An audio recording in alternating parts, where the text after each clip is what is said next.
이 시간 함께 하나님 말씀 보겠습니다. 하나님께서 우리에게 주신 말씀 신약성경 사도행전 7장 44절에서 53절까지 말씀입니다. 사도행전 7장 44절에서 53절까지 우리 저와 여러분이 한 절씩, 우리 큰 목소리로 하지 않으면 소리가 안 들거든요. 큰 목소리로 한 절씩 교독하도록 하겠습니다. 제가 먼저 44절 봉독합니다. 광야에서 우리 조상들에게 증거의 장막이 있었으니 이것은 모세에게 말씀하신 이가 명하사 그가 본 그 양식대로 만들게 하신 것이라.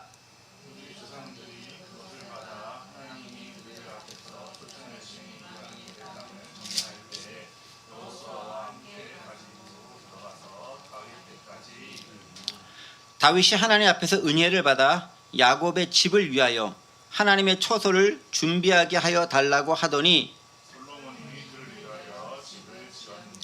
그러나 지극히 높으신 이는 손으로 지은 곳에 계시지 아니하시나니 선지자가 말한 바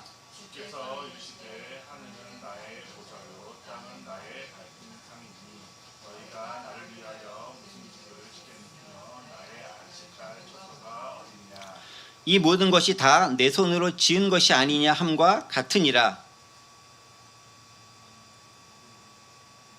50절 51절 목이 곧고 제가 다 읽었어요?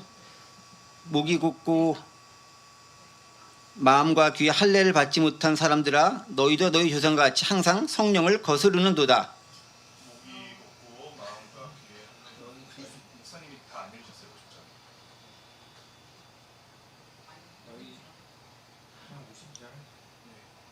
저희가 51절 읽겠습니다. 네, 읽으세요. 목이 곧고 마음과 귀에 할례를 받지 못한 사람들아 너희도 너희 조상과 같이 항상 성령을 거스르는도다. 너희 조상들이 선지자들 중에 누구를 박해하지 아니하였느냐? 의인이 오시리라 예고한 자들을 그들이 죽였고 이제 너희는 그 의인을 잡아준 자여 살인한 자가 되나니 너희는 천사가 전한 율법을 받고도 지키지 아니하였도다 하니라. 아멘. 네. 약간 좀 헷갈리긴 했지만 그래도 오늘 말씀을 전하는 데는 특별히 지장이 없으리라 믿습니다. 지난 시간과 더불어서 오늘 이번 시간 그리고 다음 시간까지 하면 이제 스테반의 설교가 마무리되어집니다. 특히 지난 시간에는 광야 시대에 있어서 이스라엘의 삶의 모습 가운데 어떤 부분들이 옳지 못했는가에 대한 부분을 살펴보면서 그것이 어떻게 지금 그 당시 스테반의 설교를 듣는 사람들 삶과 연관이 되었는가에 대해서 함께 생각해 보았습니다. 우리 지난 시간 말씀 잠깐 되짚어보면요. 하나님께서 광야에서 모세와 더불어 이야기하셨습니다. 그때 무슨 말씀하시냐면 나와 같은 선지자를 세우겠다. 여기서 나는 모세와 같은 선지자죠. 말씀하셨습니다. 그 모세에게 말씀하신 그 모세와 같은 선지자는 신약시대의 누구죠? 예수 그리스도로 성취되었다라고 할 수 있습니다. 자, 그렇다면 그 모세와 같은 선지자, 나와 같은 선지자는 어떤 역할을 감당했는가에 대해서 지난 시간에 함께 나눴죠. 특별히 말씀을 통해서 이야기해주고 있습니다. 시내산에서 말하던 그 천사와 우리 조상들과 함께 광야에 있었다. 즉 이스라엘과 동행하던 광야에서 함께 생활하던 그분이었다라고 얘기합니다. 그게 이제 모세와 같은 선지자의 특징이라는 거죠. 두 번째 무엇입니까? 살아있는 말씀을 받아 우리에게 주던 자가 이 사람이라. 즉 말씀을 받아서 이스라엘에게 건네준 자, 즉 율법을 완성하고 율법을 전달해 준 자가 그 자였다, 그 사람이었다라는 거죠. 신약 시대에 와서 어떻게 됩니까? 예수님이 바로 그 역할을 감당했다라는 거죠. 율법을 단지 전하고 율법을 수행하는 자뿐만 아니라 율법의 완성자로서의 역할, 즉 모세보다 훨씬 탁월한 일을 이루신 분이 예수님이셨다라는 것들을 드러내고자 하는 것이 목적이었습니다. 자, 그렇게 모세가 그들과 함께하고 말씀을 전해줬음에도 광야시대 이스라엘 백성들은 죄악을 저질렀또 어떤 죄악을 저질렀습니까? 복종하지 않고 거절했다. 그리고 그 마음이 애굽으로 향했다라고 기록되고 있습니다. 문제는 뭐였습니까? 마음이 문제였다라는 거죠. 어떤 마음? 애굽으로 예전에 그곳으로 돌아가고자 하는 마음. 하나님을 만났음에도 하나님 만나기 전에 세상과 삶의 향락으로 돌아가고자 하는 그들의 마음이 문제였다. 오락가락하는 갈대 같은 마음이 문제였다라고 얘기합니다. 그래서 그들이 뭘 요구하죠? 2인자였던 아론에게 모세가 하나님을 만나기 위해 호렙산에 올라가자 2인자였던 아론에게 뭘 부탁합니다. 뭘 부탁하죠? 우상을 만들어달라. 특별히 금송아지를 만들어 달라라고 부탁합니다. 즉 당장 눈에 보이는 뭔가를 만들어 달라라고 요구하는 거죠. 왜 그걸 요구했겠습니까? 우선은 그들이 이집트에서 본 것이 그거밖에 없기 때문에. 두 번째는 그들을 인도했었던 지도자 모세가 보이지 않으니 불안했던 거죠. 그런데 그들은 모세를 봐야 되는 게 아니라 원래 누굴 봐야 됐죠? 하나님을 봐야 됐죠.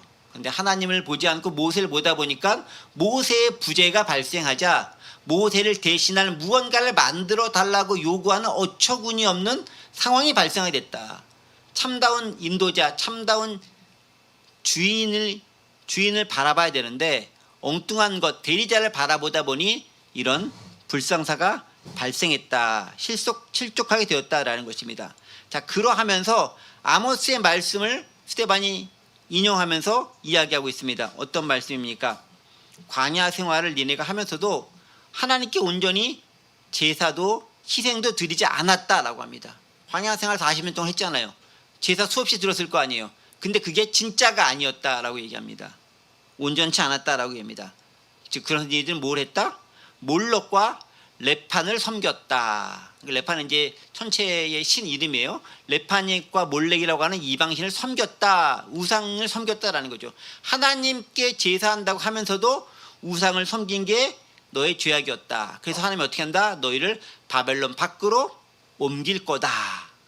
그렇게 말씀하셨고 실제로 이스라엘 백성들이 그렇게 옮김을 당하게 되었고 그 말씀이 그대로 이루어졌다라는 거죠. 참 하나님이며 예수님을 메시아신 예수님을 거절하고 헛된 것을 섬기는 이스라엘 백성들에 대한 스데반의 경고의 말씀이 바로 그것 가운데서도 그대로 적용되는 말씀이다라는 것들이 지난 시간 함께 살펴봤던 말씀입니다.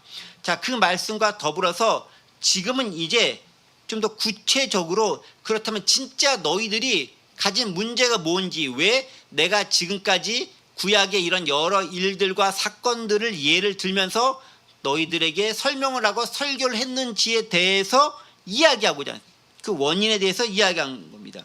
지금 뭡니까? 스데반은 이제 그런 과거의 경험들을 말하면서 오늘날 종교 지도자들이 가진 진짜 문제들, 즉 어떤 문제, 예수님을 그들이 받아들이지 않은 진짜 원인이 무엇인지를 밝히고 있는 거죠. 그건 결국 뭡니까?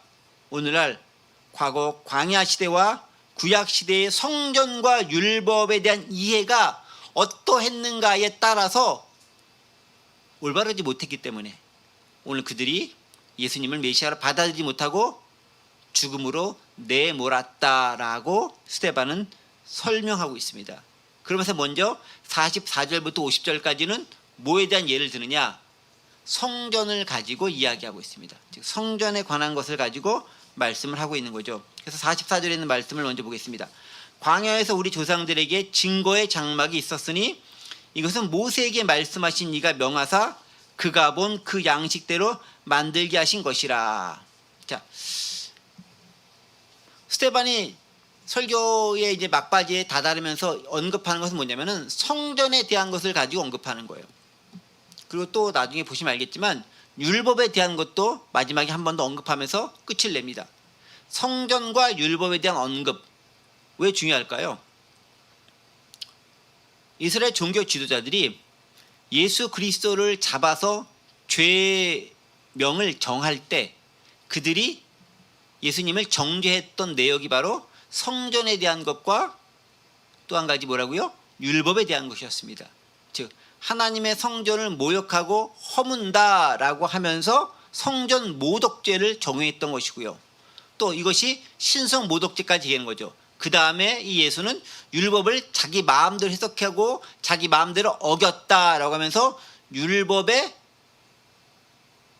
어긴 자, 율법을 훼손한 자, 율법을 불법을 자행한 자로서 예수님을 정죄하고 있는 것이죠. 그래서 스데반이 이 두 가지 것을 가지고 지금 유대 종교 지도자들과 논쟁을 하는 거예요. 설교하면서 논쟁을 하는 거예요. 너희가 예수님을 몰아냈던 그 두 가지 성전과 율법이라는 것이 얼마나 너희가 잘못 해석하고 있고 올바르지 못하게 해석하고 있는지를 구약과 광야 시대와 선지자들의 예를 통해서 조목조목 비판하면서 그들을 바로 잡아주고 있는 겁니다. 이 스데반이 괜히 이 구약 전체를 싹 훑으면서 이야기하고 있는 것이 아니죠. 즉 너희들이 예수님을 잡아들였던 원인으로 지목한 두 가지 성경과 율법에 대한 너의 생각과 해석이 얼마나 터무니없고 잘못됐고 왜곡됐고 온전치 못한지를 알라고 말하는 것이 지금 스데반의 말씀의 요지였다라는 것입니다. 그래서 이제 그것들을 특별히 요약 정리하면서 성전에 대한 것을 얘기하는데 제일 먼저 얘기하죠. 광야에서 우리 조상들에게 증거의 장막이 있었다. 증거의 장막. 근데 왜 하필 증거의 장막이란 말 쓸까요? 증거의 장막. 증거의 장막이 뭘까요? 과거 모세가 하나님으로부터 직접 받은 십계명의 두 돌판을 증거판이라고 합니다. 우리 십계명의 두 돌판이라고 하지만 증거판이라고 증거판. 영어로는 뭐라고 되냐면 The Tabernacle of the Testimony라고 합니다. 즉 증거의 돌판이라는 뜻입니다. The Tabernacle of Testimony, 증거의 돌판이라고 합니다. 자, 그런데 이 증거의 장막이 어떤 것을 가리키냐면 기본적으로는 하나님께서 모세에게 주신 그 언약의 돌비, 그 언약의 두 돌판을 상징하는 겁니다. 그리고 십계명이 기록됐기 때문에 특별히 증거판이라고도 이야기합니다. 그런데 그것을 어디다 보관하죠? 어떤 궤 속에 딱 보관하지 않습니까? 그래서 그 궤를 뭐라고 합니까? 언약궤이면서 또 증거궤라고도 합니다. 그러니까 출애굽기 26장 34절 보면은 증거궤라는 단어가 나와요. 증거의 판이 들어있으니까 증거궤라고 합니다. 그 다음에 성막의 지성소에 그 증거궤가 안치되었기 때문에 그걸 뭐라고 스데반은 오늘 불렀냐면은 증거의 장막이라고 불렀습니다. 즉 증거의 두 돌판이 있는 장막이기 때문에 증거의 장막이라고 불렀는데 그 증거의 장막은 어떤 곳입니까? 하나님께서 거하시는 하나님의 임재가 거하시는 곳이기 때문에 성소라고도 불릴 수 있는 거죠. 그리고 또 백성들이 거기에서 하나님과 만났기 때문에 그것을 회막이라고 부르기도 합니다. 그러니까 증거의 두 돌판이 있는 그곳이 하나님과의 만남의 장소이면 회막, 하나님과 예배하는 장소이면 성막, 그 다음에 보관소로서 역할 감당한다면은 증거궤로서 증거의 장막으로서 불릴 수 있다라는 거죠. 그 증거의 장막이 있었다라는 거예요. 광야로부터 그 증거의 장막, 너희가 그렇게 중요하게 여기는 그 증거의 장막이 있었다라는 거예요. 그런데 그 증거의 장막은 어떻게 만들어졌습니까? 증거의 장막을 보관하는 성막은 어떻게 만들어졌습니까? 사람들이 임의로 이스라엘 백성들이 이렇게 만들면 좋을 거야 하고 만들었을까요? 아니죠. 모세가 시내산에 올라가서 하나님으로부터 40일간 있으면서 성막은 이렇게 만들어야 된다라는 것들을 아주 자세히 규격 하나하나, 재료 하나하나 어떻게 만들었는지를 꼼꼼하게 보고 와서 그 모습 그대로 만든 게 성막이었습니다. 그래서 성막은요, 하나님께서 모세를 통해 보여주신 것을 이 땅에 재현한 겁니다. 그게 성막이라는 거죠. 그런데 성막은 그 자체가 완전하진 않아요. 왜? 인간 세상에 있는 어떤 물질을 가지고 만들면 그것 자체가 완전할 수 없어요. 왜 그렇습니까? 인간 세상의 모든 물질은 결국은 썩어 없어질 수밖에 없기 때문에 그렇죠. 물질 자체가 완전할 수는 없잖아요. 어쨌든 변하잖아요. 완전할 수가 없는 거죠. 그러니까 뭔가로 만들어진 그 성막이라고 하는 것들도요, 일종의 그림자인 거예요. 왜냐하면 우리가 진짜 성막, 하나님의 거하시는 곳을 따지자면 어디가 가장 완벽하겠습니까? 하나님의 계시는 뭐 하나님 나라 천국 가면 가장 완전하고 완성적인 성막을 볼 수 있겠죠. 정확히는 거기에 거할 수 있겠죠. 그런데 그것을 그림 삼아 그림자로서 만들어 모형으로 만들어 놓은 거니까 이게 아무리 그럴듯하게 만들어져도 그건 일종의 그림자라는 거예요. 그림자는 진짜예요, 아니에요? 진짜를 흉내낸 것이 그림자인 거잖아요. 진짜인 것을 알 수 있도록 만든 것이 그림자인 거예요. 그러니까 진짜는 아닌 일종의 가짜이라는 거죠. 그렇다고 가짜라고 하긴요, 그렇죠. 어쨌든 간에 모방해 놓은 거죠. 그것 자체가 완전한 형태가 아니다라는 겁니다. 기본적으로 인간이 완전할 수가 없기 때문에 그렇습니다. 우리가 완전한 것을 만들 수도 없죠. 가장 완전한 것은 성전이 아니라 하나님께서 거하시는 하나님의 나라가 가장 완전한 곳이 될 것입니다. 때문에 성전이 중요하긴 하지만 더 중요한 건 뭡니까? 성전 자체가 아니라 하나님의 나라가 훨씬 중요한 것입니다.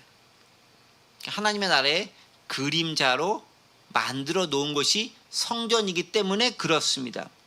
때문에 그림자가 절대시되거나 그림자가 우상시되면 문제가 생기는 거예요. 핵심은 하나님 나라에 있는 거지 성전 자체에 있는 것이 아니기 때문에 그렇습니다. 근데 이스라엘의 법한 가장 큰 실수는 뭡니까? 가장 큰 범죄는 우상 숭배에 있다라는 거예요. 이방신을 섬기는 우상 숭배도 큰 잘못이지만 그거와 방불한 더 큰 잘못은 뭐냐면 성전 자체를 우상시화했다라는 거예요. 성전이 우상화되는 거예요. 오늘날 적용 어떻게 되는지 아십니까? 교회 생활 열심히 하는 사람들이 교회 자체가 신앙이 되고 교회 자체가 우상이 될 수 있다라는 거예요. 하나님을 믿고 하나님을 섬기고 하나님의 말씀에 따라 삶을 살아야 되는데 교회 자체가 신앙이 되고 교회 자체가 우상이 될 수 있다라는 거예요. 또 어떤 사람들은 십자가 자체를 우상으로 삼기로 해요. 마치 부적처럼 십자가를 이용하는 사람도 있어요. 예전에 우리 선배들은 강대상에 올라가 있는 것들은 신성시했습니다. 중요하죠. 거룩합니다. 근데 그게 절대시되면 안 되는데 그렇게 여겼어요. 강대상에 있는 마이크, 강대상에 있는 종, 강대상에 있는 기물 하나하나가 다 거룩하다라고 얘기했죠. 그런데 뭐 하나님께서 거하시는 곳이 거룩한데 거하지 않다면 아무리 거룩하게 만들었던들 그게 거룩할 리가 있겠습니까? 그런 잘못을 저질렀다라는 것입니다. 자, 그런데 이제 더 중요한 문제가 있습니다. 그렇게 장막 가운데 놓이게 된 증거궤가 있는 것으로서의 성막과 증거궤, 그것이 한 곳에 딱 지정되어져 있었을까요? 그게 아니다라는 거예요. 45절 보겠습니다. 우리 조상들이 그것을 받아 하나님이 그들 앞에서 쫓아내신 이방인의 땅을 점령할 때에 여호와와 함께 가지고 들어가서 다윗 때까지 이르니라. 자, 뭐라고 되어 있습니까? 성막이 딱 한 곳에 고정되어져 있거나 정착되어져 있는 게 아니에요. 그럼 광야 생활이라는 게 어떤 생활이죠? 이리저리 옮겨 다니는 거잖아요. 텐트 쳤다가 텐트 접었다가 이동했다가 또 적당한 거 하면 또 치고, 그 장막이라는 게 텐트인 거잖아요. 텐트. 그러니까 이동할 수밖에 없다는 거예요. 이동을 전제로 만들어진 게 장막인 거예요. 그러니까 이스라엘 백성들이 이동하면 장막도 이동하는 거예요. 정확히는 하나님께서 보이시는 불기둥과 구름기둥이 이동하면 그 불기둥과 구름기둥을 따라서 백성들도 이동하는 것이죠. 그리고 그 임재를 상징하는 성막도 따라서 움직이게 되는 거고요.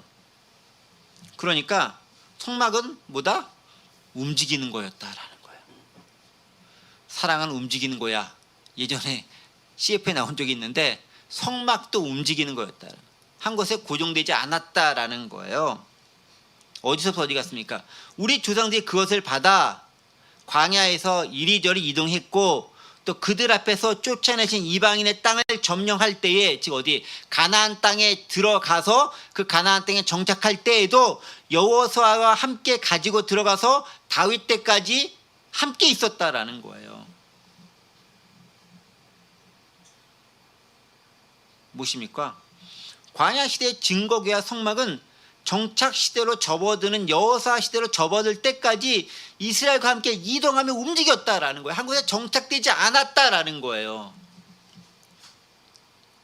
하나님의 움직이심에 따라 성막도 움직이고 그 성막에 따라 이스라엘 백성들도 움직이며 이동했다라는 거예요. 그러니까 하나님의 임재가 있는 곳에 이스라엘 백성들도 있었다라는 거죠. 그리고 성막과 증거궤의 존재는 하나님 임재의 상징으로 여겨졌다라는 사실입니다. 어디까지? 여호수아와 함께 가지고 들어서 다윗 때까지 이르렀다. 즉 다윗 시대까지는 여전히 움직이는 성막 중심이었다라는 거예요. 계속 이동을 했다라는 거죠. 그런데 이제 다윗 때부터 성막을 좀 한 곳에 모셔서 그곳에서 집중적으로 제사 드리고 예배해야 되겠다라고 생각을 합니다. 그래서 뭘 짓기로 하죠? 성전을 짓기로 합니다. 그래서 이제 다윗이 예루살렘 성전을 지으려고 하죠. 그런데 다윗이 짓습니까? 다윗이 성전을 못 짓습니다. 너는 평소에 피를 많이 흘리고 잘못한 게 많아서 너 때는 안 짓도록 할 거야. 그 대신에 네가 성전 지을 준비는 열심히 해. 김을 다 모아. 이것저것 다 준비해. 그리고 네 아들 때에 가서 지을 거야 라고 하면서 성전이 실제로 언제 지어집니까? 솔로몬 시대에 가서 지어지는 거예요. 그래서 그 성전을 솔로몬 성전이라고 합니다. 다윗 성전이 아닌 솔로몬 성전이라고 합니다. 그래서 46절 47절이 그 얘기예요. 다윗이 하나님 앞에서 은혜를 받아 야곱의 집을 위하여 하나님의 처소를 준비하게 하여 달라고 하더니 솔로몬이 그를 위하여 집을 지었느니라. 다윗은 짓고자 했지만 잘못한 게 많아서 허락을 하나님이 안 하시고 그 아들 솔로몬이 지을 수 있도록 하셨다라는 거예요. 자, 그런데 오늘 46절 보면 좀 재밌는 말씀이 있어요. 뭐라고 하면은 야곱의 집을 위하여 하나님의 젖을 준비하겠다. 야곱의 집이라는 말이 해석할 때 약간 좀 애매하게 들려오는 말이기도 합니다. 자, 근데 야곱의 집이라는 말이 영어로 뭐라고 되어 있는지 한번 볼까요? 46절 보세요. 여기 있죠. That he might provide a dwelling place for the God of Jacob. 야곱의 하나님을 위한 거주하는 장소를 예비하기 위해서, 준비하기 위해서. 그러니까 오늘 우리 번역에는 그냥 야곱의 집이라고만 되어져 있지만 영어 성경을 보면은 야곱의 하나님을 위한 그 거주 장소다라고 얘기합니다.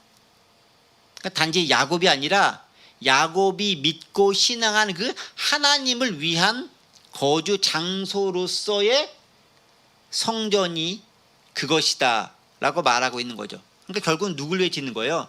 야곱을 위해 짓는 게 아니라 야곱의 하나님을 위해 짓는 거다 라고 우리 해석해 볼 수 있죠. 그러니까 그런 뉘앙스를 가지고 해석해야 되는 거예요. 그래서 야곱의 하나님을 위해서, 하나님이 거하시는 곳을 위해서 성전을 지었다라고 얘기합니다. 그리고 누가 지었다? 다윗은 준비하고 솔로몬이 그 집을 지었다라고 얘기합니다. 실제로도요, 아까도 얘기했듯이 그럼에도 불구하고 하나님은 솔로몬 성전이 있었던 그 예루살렘에만 거하여 계실까요? 그건 아니다라는 거죠. 아까 광야 시대에 말씀드렸듯이 하나님이 거하시는 곳이 성전인 것이지 지어놓은 그곳에 하나님이 거하시는 것은 아니다라는 거예요. 그 개념을 명확히 알 필요가 있죠. 근데 이 말을 이렇게 쓴 이유가 있어요. 좀 이따 밝히긴 하겠지만은 이스라엘 백성들이 원래 하나님을 믿고 섬겨 따를 때는 한 곳에만 정착해 계시는 분으로서의 하나님이 아니에요. 어떻게 알 수 있느냐? 이스라엘 하나님은 예루살렘 성전이라는 장소에 얽매여 있는 분이 아니다라는 사실입니다. 그래서 예루살렘 성전에 가야만 하나님 만날 수 있어 라는 생각은 잘못된 거예요. 오늘날로 따지면 교회에 가야지만, 또 저기 어디 뭐 수도원이라든가 기도원에 가야지만 하나님 만날 수 있어. 이거 잘못된 생각이다 라는 거죠. 어떻게 할 수 있느냐? 하나님은 아브라함이 갈대아 우르에 있을 때 그에게 나타나서 그를 부르셨습니다. 그러니까 하나님은 어디 있었던 거죠? 갈대아 우르. 그렇죠? 요셉이 애굽에 있었을 때 하나님은 누구랑 함께 있었죠? 요셉과. 그럼 하나님은 어디 계시죠? 애굽에, 이집트에 계신 거죠. 야곱의 자손들이 애굽 땅에 종살이 할 수 있을 때 하나님은 어디 계셨죠? 가나안 땅에 있는 것이 아니라 이스라엘 백성들이 있는 그곳에 애굽에 거하면서 그들의 울부짖음을 들으셨다고 기록하고 있습니다. 모세가 미디안 광야에 있을 때 하나님은 어디 계셨죠? 미디안 광야에서 떨기나무 가운데서 모세를 만났습니다. 그것을 거룩한 땅이라 불렀습니다. 그러니까 하나님께서 임재하는 장소가 성전인 것이고 성막이라는 거예요. 장소를 딱 지어놓고 하나님 여기에만 거하세요? 그게 아니다라는 거죠. 하나님의 거하는 그곳이 곧 성전이라는 것입니다. 그래서 야곱이 그러잖아요. 하나님을 내가 봤다. 베델, 하나님의 집이다. 내가 꿈꾸고 내가 만났던 그곳이 하나님의 집이고 하나님의 장소, 하나님이 거하시는 곳이야. 베델인 것이야 라고 얘기합니다. 하나님과 만나는 그곳이 하나님의 집이 되는 거예요. 그것이 성전이다라는 것입니다. 그러함에도 인간은 성전을 짓지 않아요. 왜 지을까요?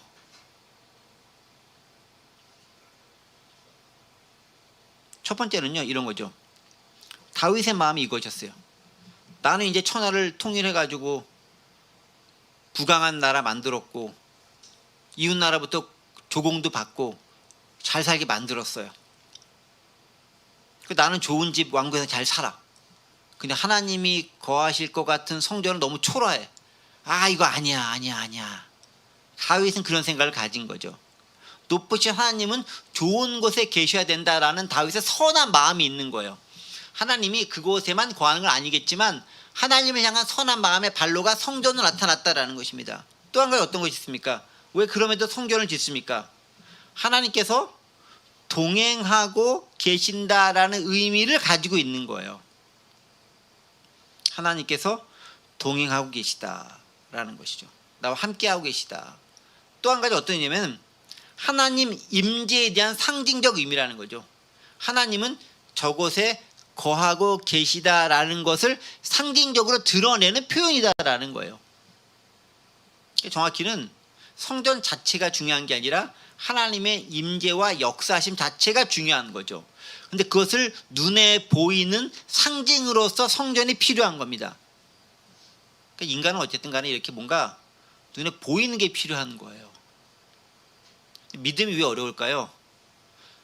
안 보이잖아요. 보이지 않으니까 어려운 거예요. 잘 보이면 되죠. 주먹 보이잖아요. 돈도 보이잖아요. 믿음은 안 보이잖아요. 하나님 안 보이잖아요. 그러니까 어려운 거예요.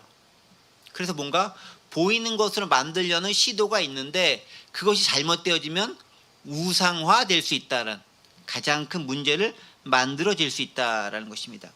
자, 그런데 그럼에도 불구하고 인간은 성전을 만들고 짓고 하나님의 임재의 상징으로 짓고 있긴 하지만 실제로 성전보다 더 중요한 건 뭡니까? 성전에 거하시는 하나님이신 거고, 그리고 예수님은 신약시대 그것을 어떻게 해석하고 있습니까? 요한복음 2장 19절부터 22절 보면 예수님이 성전에 대해서 무엇이라고 해석하고 있는지가 나타날 겁니다. 여기 나오죠? 그렇죠? 예수께서 대답하여 이르시되 너희가 이 성전을 헐라. 여기서 말하는 성전은 예루살렘, 정확히 얘기하면은 헤롯 성전을 의미합니다. 내가 사흘 동안에 일으키리라. 유대인들이 이르되 이 성전은 46년 동안에 지어졌거늘 네가 3일 동안에 일으키겠느냐 하더라. 그러나 예수는 성전된 자기 육체를 가리켜 말씀하신 것이라. 그러니까 성전이 뭐라고요? 예수님의 육체가 성전이었다라고 합니다. 그러니까 하나님 자체이신 분이 예수님이라고 하면은 하나님이신 예수님은 그 자체가 곧 성전인 것이 되는 거죠. 그러니까 중요한 거는 인간의 건축물로서 지어진 성전이 중요한 게 아니라 성전 그 자체이신 예수님, 그리고 하나님께서 역사하시는 곳으로서의 우리들, 그리고 교회, 이곳들이 진짜 중요한 곳이 된다라는 거죠. 핵심은 하나님께서 임재하고 계시는가에 달려져 있다는 것입니다. 그래서 건물로서의 성전을 무척 중요하게 여기던 유대인들에게 성전은 그 건물이 중요한 게 아니야 라고 얘기하는 거예요. 지정된 장소에 있는 그게 중요한 게 아니다라는 거예요. 그럼 뭐가 중요하나? 내가 곧 성전이다. 예수인 내가 곧 성전이다라는 거예요. 그리고 나를 받아들이는 니네가 곧 성전이다라는 거예요. 예수님께서 재해석 해주고 계시죠. 우리는 성전에 대해서 잘 알고 있다고 생각하고 있습니다. 이거는 성전이 아니라 교회당이다 라고 하는 새로운 지식도 알고 있고요. 건물에 국한되어서 계시는 분이 아니라 역사하시는 분이 하나님이시고 하나님이 거하시는 그곳이 성전이다 라는 것들도 우리는 잘 알고 있습니다. 그러함에도 우리가 실제로 생활할 때 하나님의 성전으로서의 삶을 여러분들이 살고 있는가를 질문해 보면 그것도 약간 달라지는 것 같아요. 그러니까 지식으로는 잘 알고 있어요. 하나님은 거하시는 곳이 성전이야. 그리고 내가 하나님과 함께 있다면 내가 있는 곳이 성전이야 를 알고 있는데, 성전으로서의 나의 세상 속에서 역할이 어떠한가를 곰곰이 생각해 보면 별로 그렇게 드러내놓고 이야기하고 싶지 않은 모습을 발견할 때가 많아요. 그게 문제인 거죠. 그러니까 우리는 그 자각을 하면 살아야 되는 거예요. 나는 성전이다. 난 하나님과 동행한다. 사람들은 나를 통해 하나님을 발견할 수 있어야 된다. 그 생각을 가지고 살아야 하는 거죠. 그걸 여러분 스스로, 우리 스스로 질문해 봐야 되는 거예요. 나는 하나님과 동행하는 성전 의식을 가지고 살아가고 있는 것인가? 즉 다른 말로 포터블 템플로서의 역할을 나는 감당하고 있는가를 질문해 봐야 됩니다. 그래서 이제 스테반이 이사야서에 있는 말씀을 인용하면서 그렇게 한 곳에 정해져 있는 인간의 손으로 지은 그곳이 성전이 아니고 진짜 중요한 것은 다른 것에 있어 라고 이야기하는 거예요. 그게 48절이죠. 그러나 다윗과 솔로몬이 열심히 하나님이 열심히 만들었다고 하지만 그러나 48절이죠. 지극히 높으신 이는 손으로 지은 곳에 계시지 아니하시나니 라고 고백하고 있습니다. 영어 성경을 보면 재밌어요. 손으로 지은 곳이라는 말이라고 되어 있는데 영어로 보면 뭐라 되면은 in houses made by man, 사람에 의해서 만들어진 집안에 하나님이 거하시지는 않는다라고 얘기합니다. 그러니까 하나님은 사람들이 만든 곳에는 계시지 않습니다.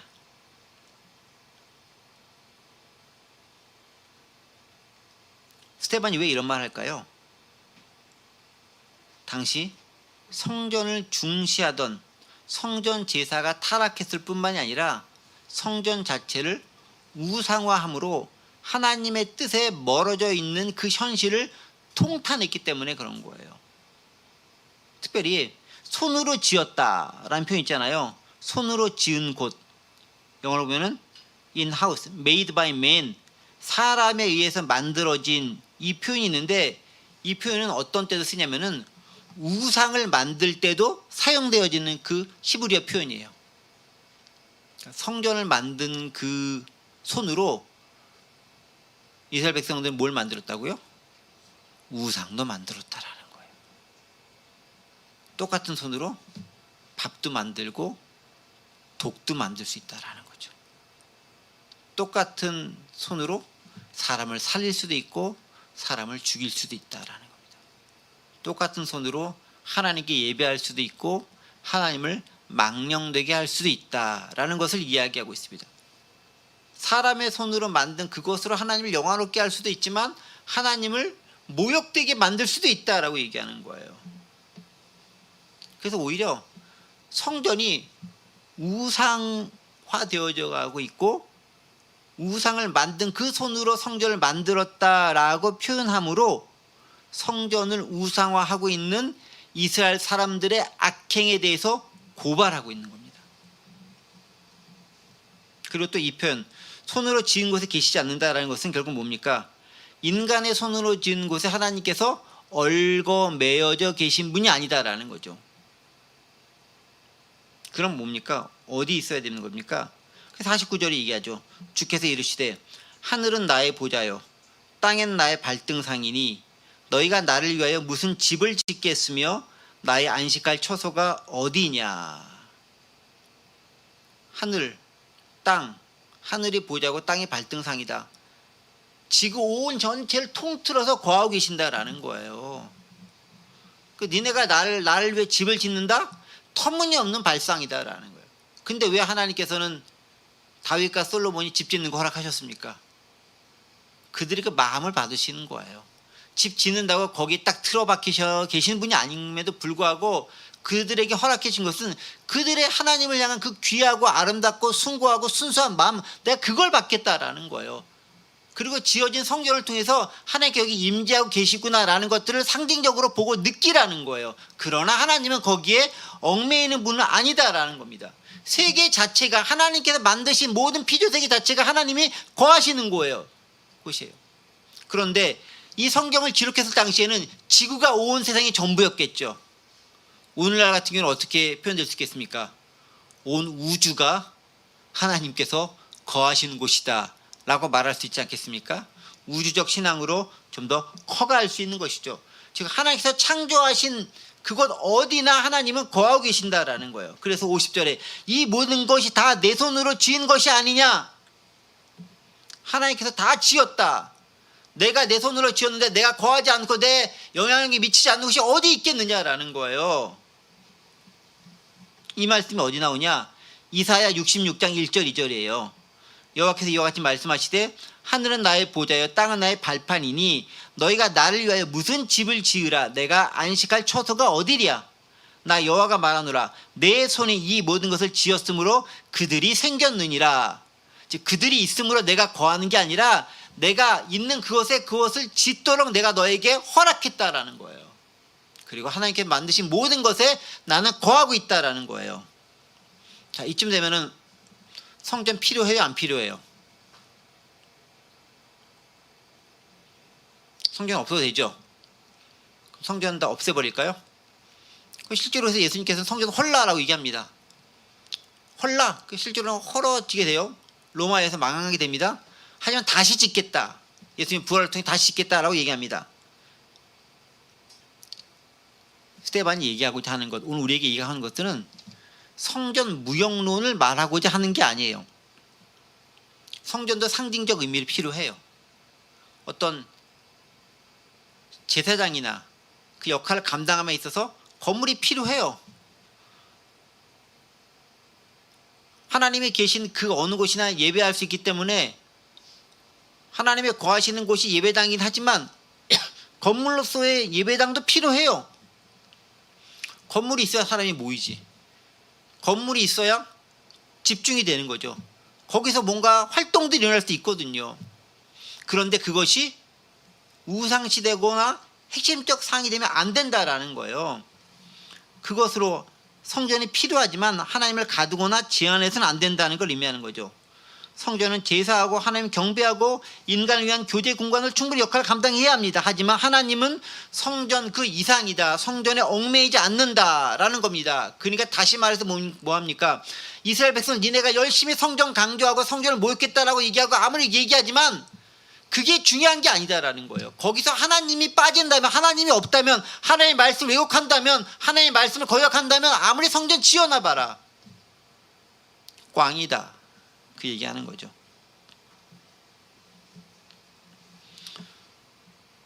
그러면서 하나님 얘기하죠. 나의 안식할 처소가 어디냐? 하나님의 안식할 처소가 어디일까요? 하나님 어디서 안식하고 계실까요? 하나님 인간이 지은 건물에 안식하고 계실까요? 따지면 하나님 안식처가 필요 없죠. 만약에 하나님의 안식이 필요하다라고 한다면 하나님은 하나님이 아닌 거예요. 왜냐하면 뭔가 부족하니까. 뭔가 제한되어 있으니까. 하나님은 안식이 필요 없어.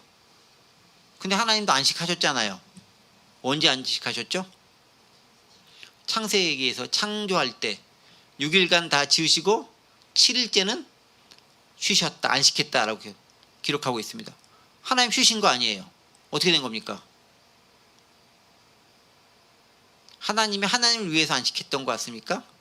하나님은 그거 필요 없어요. 왜 안식합니까? 인간을 위해서 안식이 필요한 거예요. 너희는 쉼 필요하다라는 거예요. 6일간 일했으면 하루는 쉬어야 된다라는 거예요. 최소한. 하나님의 법칙이라는 거예요. 인간이 매일같이 일할 수는 없다라는 거예요. 좀 쉬어야 된다는 거예요. 최소한 6일 일하고 하루는 쉬어야 된다라는 거예요. 요새는 이제 주 5일제 근무고 이제 조만간에 주 4.5일제 나올 것 같긴 한데 매번 일할 수는 없다라는 거예요. 그건 누굴 위해서? 인간을 위해 주신 거라는 거예요. 하나님 자체는 안식이 필요 없습니다. 그럼에도 하나님께서 왜 주셨냐?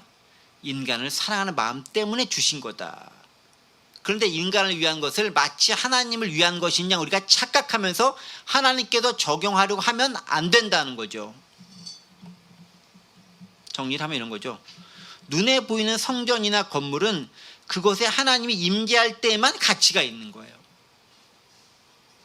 하나님을 어딘가에 가두려는 시도는 무의미하고 매우 불신앙적인 태도라는 거고요. 그리고 성전이 필요하지만 그 성전은 하나님과의 만남이 있어야 되는 거고 만남이 결여되어져 있다면 이미 그곳은 성전이 아닌 겁니다. 그 개념을 명확하게 할 필요가 있다라는 거죠. 이렇게 성전에서 한참 비판하고 진짜 성전의 의미가 무엇인지를 설명한 다음에 이제 대대적으로 스데반이 목숨 내건 비판의 말을 합니다. 51절 욕하는 거 욕. 이렇게 욕합니다. 목이 곧고 마음과 귀에 할례 받지 못한 사람들아 너희도 너희 조상같이 하나님 항상 거스르는도다 라고 하면서 대놓고 욕합니다. 엄청난 비판하는 거죠. 그런데 51, 52, 53절 보면은 스데반 설교 전체에 대한 일종의 요약이라고 할 수 있습니다. 어떤 요약이냐? 51절은 이스라엘 백성들이 잘못한 것을 언급하는데 51절은 성령을 거스른 것에 대한 언급, 52절은 뭐에 대한 언급일까요? 예수님을 거절하고 죽인 것에 대한 말씀, 경고. 그리고 53절은 어떤 겁니까? 율법을 받고도 제대로 지키지 않은 것에 대한 경고의 말씀을 하고 있는 거예요. 그러니까 51절은 성전에 대해서, 두 번째는 예수님을 받아들이지 않은 것에 대해서, 세 번째는 율법을 제대로 준수하지 않은 것에 대해서 비판하고 있습니다. 그러니까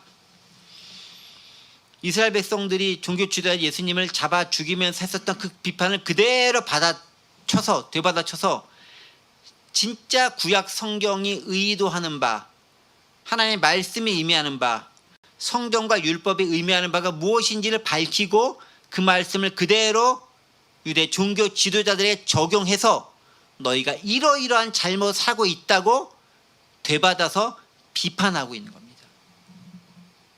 그게 스데반의 모습이다라는 거죠. 이런 말을 듣게 됐을 때 이곳에 있었던 산헤드린 공회원들의 마음과 유대인들의 마음이 어떻겠습니까? 무척 괘씸하다라고 여겨지면서 막 들들 끌어올랐겠죠. 그런 마음을 가졌을 것입니다.